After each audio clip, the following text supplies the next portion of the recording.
tethered.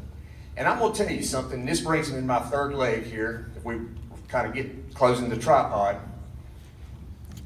People in this room are on opposite ends of the spectrum in terms of where you stand on the act of tethering. Some of you feel like under no circumstances should a dog be tethered. Some of you feel like that it's an appropriate thing to do given certain circumstances. Though you disagree on that, we talk to all of you on a daily basis. What you don't realize is all of you agree on one thing. Everybody in this room cares about animals.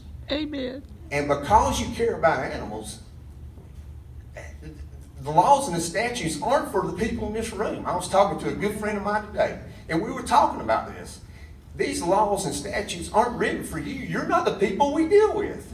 It's the drug dealer down the street that's got pit bulls chained up in the front yard because he creates a 5-minute delay for law enforcement to get in the house.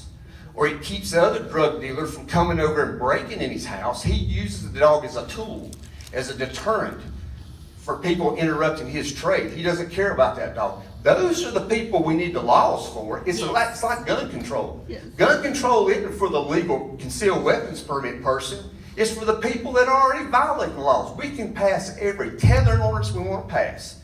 But the people that don't care about animals, they're going to violate them anyway.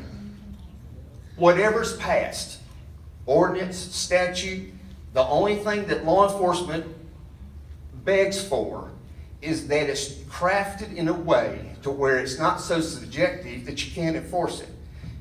People get so passionate about this issue, you could pass a law that says it's illegal to treat an animal cruelly or inhumanely. We all would get behind that. We all agree with that.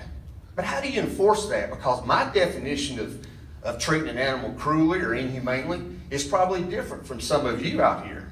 So it's got to be specific enough to where a police officer or a law enforcement officer can look at it and say, here's my set of circumstances. We're either in the fly zone or we're out of the fly zone.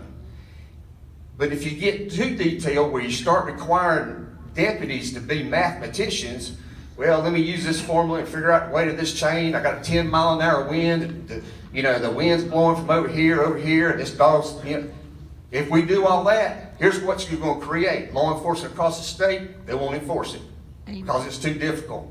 And they go into court, somebody asks for a jury trial, they'll put up an expert, they'll do all this math, and they won't enforce it. They won't have. That's what's happened to our DUI statutes. It's become so difficult to convict somebody DUI. DUI rates or arrests have gone down, believe it or not.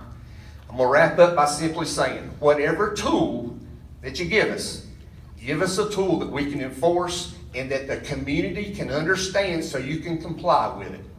That's where law enforcement stands. Thank you very much. Amen.